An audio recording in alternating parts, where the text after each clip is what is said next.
Alright Brickers, been doing a bit of fettling. Firstly, I've got the bonnet off, mainly so that light is shining in the engine bay and not just on the bonnet, so it's actually useful, which has been great. One thing, when we pulled the bonnet off, which I've now got mounted on the wall, it is so light. I already knew 960s had an aluminium bonnet or hood, whereas the 940s had a steel one, which is really heavy. But I wasn't ready for how light that thing is.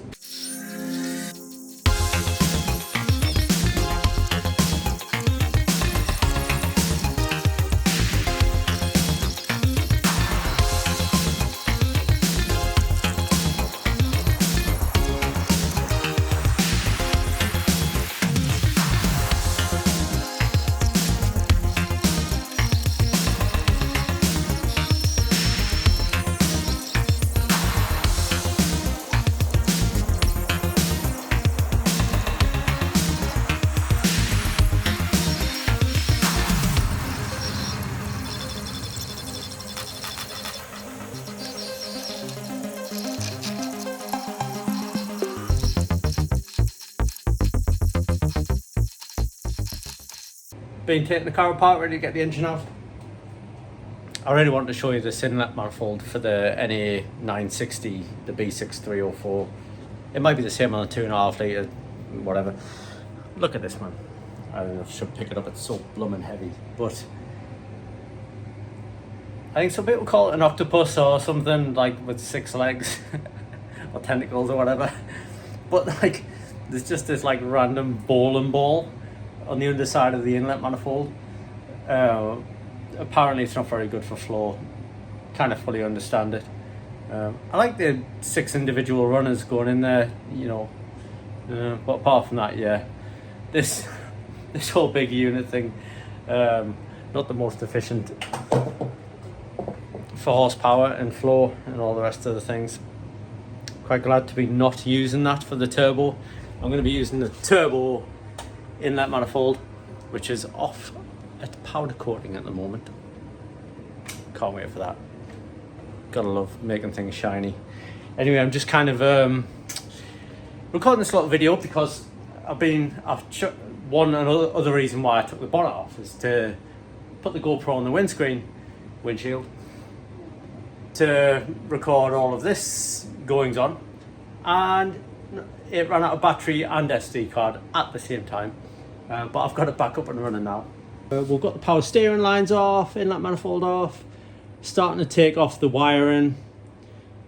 You know, we're not too far off from just kind of undoing the engine mount bolts and lifting the engine up. I'm trying to get the loom out of the way, obviously, because the loom's connected to the car, so wanting to get that out of the way so I can pull the engine and the gearbox off in one piece. But the wiring here, which is connected to all sorts, you know, you've got, these are all the injector plugs. It's like the O2 sensor and stuff. A few other like coolant temperature sensors. Pretty much everything, you know, the MAF. Pretty much every plug's on this, like what you would call the main loom. But it kind of weirdly loops around underneath the engine mount and then curls around here and then up here to a fuse box. I don't know if you can see all that. So kind of trying to undo it from here. There's a few what look like bolts that and unbolt them from the underside, so I'm gonna have a look and see if I can get this loom out and up and round. It's a bit of a weird one, unless I can unplug it from here. I don't think I can. I'll open the fuse box and have a look. I can unbolt that there, but aye.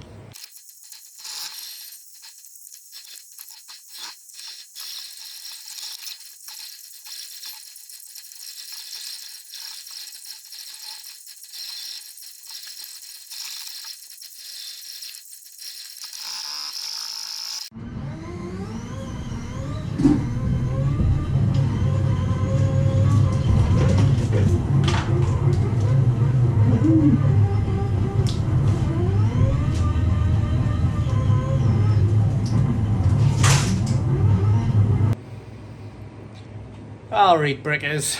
Well, it's about 1 o'clock in the morning, and tomorrow I'm going to France for 2 weeks. But still, I'm settling in the garage. I'm kind of at my stopping point now. I think I've pretty much had enough. I've got the engine loom off with, you know, injectors and coil packs and whatnot and all the rest of it. Main ECU loom.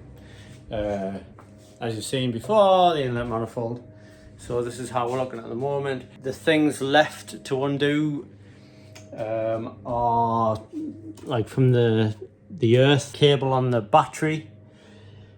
That kind of is attached underneath the engine. I don't know if you can see that there. Basically the loom goes underneath the engine. I'm going to have to unbolt that before I can pull the engine out. So that's one thing. The other main thing, which I really could not be bothered with tonight at this point, is the clutch. Clutch line goes from the pedal to the master cylinder and then to the slave cylinder in the gearbox. So what I normally do in the old 940 red blocks is just remove the slave cylinder from the gearbox, and then I don't have to disrupt any of the clutch system. I don't have to then, you know, lose fluid and then re-bleed it when I put the car back together and stuff, because I'm using the M90 gearbox anyway. So if I can just remove the slave from the gearbox like I normally do in an M90 on a red block, then happy days and the engine's ready to pull. There is a cross member on the underside of the car. I've undone the prop shaft and I've undone the gearbox mounts, but there's that cross member that goes across just underneath the gearbox. There's 4 bolts, but 2 of those bolts are the same bolt that holds the lower control arm in as well. We're close to pulling the engine out, but there's still an hour or two's worth of work in it before I start thinking about connecting the engine crane up and then trying to hike this unit out. So I think I'm going to leave it there, guys. And during my vacation, I've got a couple of videos to edit, including this one. And then I'll see you when I get back. When I get back, this project is going to move very, very fast. When I get back, the ECU will have arrived.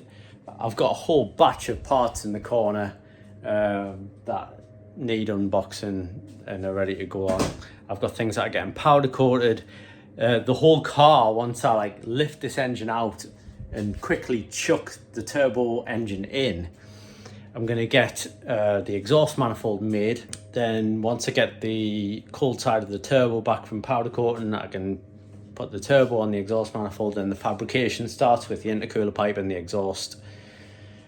And then we start messing about with the ECU, which I'm kind of dreading. It's going to be the biggest learning of this whole project.